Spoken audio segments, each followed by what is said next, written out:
जैसे कि आप जानते हैं कि एसआईआर का काम महाराष्ट्र में भी शुरू हो चुका है। मुल्क की मुख्तलिफ रियासतों में हुआ है और ये बड़ा ही अहम और बड़ा ही सीरियस इसको लेने की ज़रूरत है।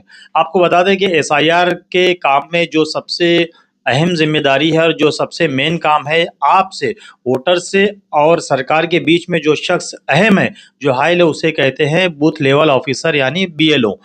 हर इलाके के सरकार ने हर इलाके में हर बूथ के एक-एक के बीएलओज़ को एक टीचर होते हैं और जो इलेक्शन यादी पे काम कर चुके हैं उन्हें मुकर्रर कर दिया है और उनका सेंटर भी बना दिया। जैसे मिसाल के तौर पे कौसा पे 356 की अगर यादी है तो उस पर सुमैया स्कूल दिया गया है। वहाँ पर एक नाम XYZ सादिक सर या रफ़ीक सर या जावेद सर या कोई एक टीचर का नाम और नंबर भी जारी कर दिया गया ताकि उस बूथ के उस पोलिंग सेंटर के जो वोटर्स हैं, राय दहिंदगान हैं, वो अपने इस ऑफिसर के कांटेक्ट में आएँ और वहाँ पर आपको जो 1 तारीख से एसआईआर शुरू हो रहा है उससे पहले आपको मैपिंग करा लेना है और ये काम मैपिंग के बाद आपका एसआईआर में नाम ये बूथ लेवल ऑफिसर कराएँगे। तो इससे पहले आपको सबसे पहले जो चीज़ जानना है वो ज़रूरी ये है कि आपकी यादी क्रमांक क्या है?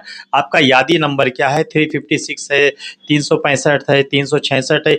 यादी नंबर मिलने या और यादी नंबर आपका आपके मोबाइल नंबर से या आपके नाम से या आपके वोटिंग कार्ड से मिल जाता है। आपके वोटिंग कार्ड से आप आपके किसी भी ऑफिस जो आस-पास में सोशल वर्कर की, किसी पॉलिटिशियन की या मोबाइल पे जाकर, कंप्यूटर पे जाके, नेट से, साइबर से आप अपने वोटिंग कार्ड के ज़रिए अपनी यादी नंबर निकालेंगे और यादी नंबर मिलने के बाद आपको आपका बूथ और जहाँ आप वोटिंग करते थे और आपके बीएलओ का नाम और नंबर मिल जाएगा।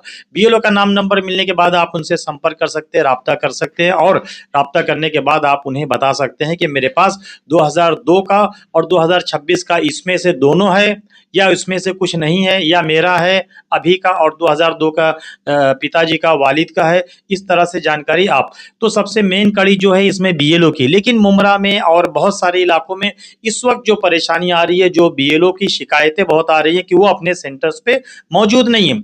लेकिन आप जानें कि इस वक़्त स्कूलों में एग्ज़ाम चल रहे हैं, इम्तिहानात चल रहे हैं और स्कूलों के पास टीचर्स की कमी होने की वजह से वो अपने स्कूल के, अपने स्टाफ के जिन टीचर्स को बीएलओ का काम दिया गया है, उन्हें वहाँ नहीं भेज रहे क्योंकि इस वक़्त स्कूलों में इम्तिहानात चल रहे हैं और इम्तिहानात के लिए टीचर्स का होना ज़रूरी है।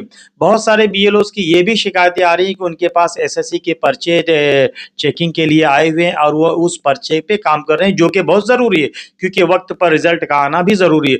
इसलिए सरकार ने ये जो काम टीचर्स को दिया है, उन्हें ये चीज़ देखना ज़रूरी था कि इस वक्त इम्तिहान भी चल रहे हैं और उनके और टीचर्स के पास इम्तिहानी पर्चे, क्वेश्चन पेपर, आंसर पेपर्स भी आए हैं चेक करने के लिए। तो बीएलओ एक टीचर एक वक्त में कितना काम करेगा? पर्चे चेक करे या स्कूल में इम्तिहान के जो मसाइल चल रहे हैं वहाँ ध्यान दें, तवज्जो दें या बीएलओ की ड्यूटी करें। बीएलओ की ड्यूटी लगाने से पहले सरकार ने एक मर्तबा ये गौर करना चाहिए था कि स्कूल का इम्तिहान खत्म हो जाए उसके बाद लगाएँ या स्कूल इम्तिहान से पहले लगाना चाहिए था। इस वक्त वो टीचर्स जो बीएलओ के काम पर मामूर किए गए हैं, वो कई कशमकश का शिकार हुए हैं। इसलिए बहुत सारी शिकायत हमारे सवेरा मीडिया पे भी आ रही है कि उनके इलाके के बूथ पे उनका बीएलओ मौजूद नहीं है। तो कहाँ से मौजूद रहेगा? वो तो स्कूल में इम्तिहान चल रहा है, वहाँ पे ध्यान दे रहा है। इस बात पर म्युनिसिपल कॉर्पोरेशन ने और थाना जिला कलेक्टर ने और सभी इलाकों के कलेक्टर्स ने जो महाराष्ट्र में इस वक्त इम्तिहान चल रहे हैं और उसी में आपने ये जो काम थोप दिया है, ऐसे में टीचर्स को, बीएलओज़ को बहुत प्रेशर पड़ा है। इस पर तवज्जो देने की ज़रूरत है। देखते रहें सवेरा मीडिया। मैं हूँ अनवारुल्लाह खान।